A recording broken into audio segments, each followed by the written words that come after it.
மகிமையை செலுத்தப்படியே வந்திருக்கிறது. இவர் எதையுமே கொடுக்க முடியாது. நீ கொடுத்த நன்மைக்கு ஈடாக எதையுமே கொடுக்க முடியாதப்பா. நீ செய்த சகல உபகாரங்களுக்கு எண்ணத்தை செலுத்த முடியும்.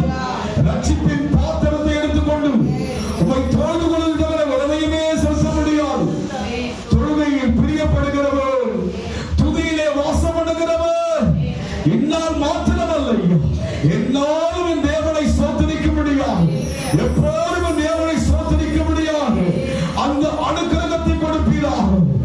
அந்த கிருபையை கொடுப்பீராக. அப்பேற்பட்ட ஒரு வாழ்க்கை எங்களுக்கு கொடுப்பீராக ராஜா. துதித்துக் கொண்டே வாழ்கின்ற போது துதியிலே தேவன் இறங்கி வந்து நாங்கள் எங்கு சென்றாலும் எங்களோடு இருப்பீர் ஐயா. இன்றைக்கு மாத்திரம் அல்லையா, எப்போதும் தேவனை சோதரிக்கும்படியாக என் இயேசு ராஜாவுக்கு என்னாலும் ஸ்தோத்திரம். என்னோடு வாழ்பவர்க்கே என்னாலும் ஸ்தோத்திரம். என் இயேசு ராஜாவுக்கே என்னாலும் ஸ்தோத்திரம். என்னோடு வாழ்பவர்க்கே என்னாலும் ஸ்தோத்திரம். என் இயேசு ராஜாவுக்கே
உலகத்தின் முடிவு மட்டும் சகல நாட்களும் நான் உங்களோடு கூட இருப்பேன் என்று வாழ்பவர் அவர்தான். அவரை சோதிப்பதற்காக தான் நம்மை தேவன் அழைத்தார். இவர்கள் என் துதியை சொல்லிக் கொண்டு வருவார்கள் என்று நம்மை குறித்து தேவன் உயர்வாக எண்ணிருக்கிறார். துதிக்க, ஸ்தோத்தரிக்க, அவரை புகழும்படியாகவே அழைக்கப்பட்ட விசேஷமான ஜனங்கள் தான், வேறு பிரிக்கப்பட்ட ஜனங்கள் தான். உங்களை தேவர்கள் என்றும் தேவனுடைய மக்கள் என்றும் சொல்லப்பட்டிருக்கிறதே என்று சொல்லி பார்க்கிறோம். பவுல் சொல்லுகிறார், நீங்களே தேவனுடைய ஆலயம் என்று சொல்லி ஒரு மேன்மையான ஒரு அந்தஸ்தை தேவன் கொடுத்திருக்கிறார். ஒரு உயர்வான அழைப்பை தேவன் கொடுத்திருக்கிறார். இதற்கு நான் பாத்திரனாய் மாற வேண்டும், இதற்கு நான் தகுதியை மாற வேண்டும். ஆண்டவருடைய வார்த்தைக்கு கீழ்ப்படிந்து வாழ்கின்ற போது கர்த்தர் நம்மை உயர்த்துகிறவராய் இருக்கிறார். கர்த்தர் நம்மை மேன்மைப்படுத்த விரும்புகிறவராய் இருக்கிறார். ஆமாண்டவரே, நான் தேவனுக்குள் வாழ்கிற போது நாங்களும் எழுந்து நிமிர்ந்து நிற்கிறோம் என்ற அந்த வார்த்தை எங்கள் வாழ்க்கையில் நிறைவேறும் கர்த்தாவே. கிறிஸ்துவுக்குள் வாழும் எனக்கு எப்போதும் வெற்றி உண்டு. கிறிஸ்துவுக்கு வெளியல்ல, கிறிஸ்துவுக்குள்ள வாழ்கிற ஒரு வாழ்க்கைதான் வெற்றி. துதிப்பது வெற்றி, தேவனை தேடுவது வெற்றி, தேவனை சேவிப்பது வெற்றி, அனுதினமும் தேவனோடு கூட சஞ்சரிப்பது வெற்றி. கிறிஸ்துவுக்குள் வாழும் எனக்கு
நம்ம தோற்றம்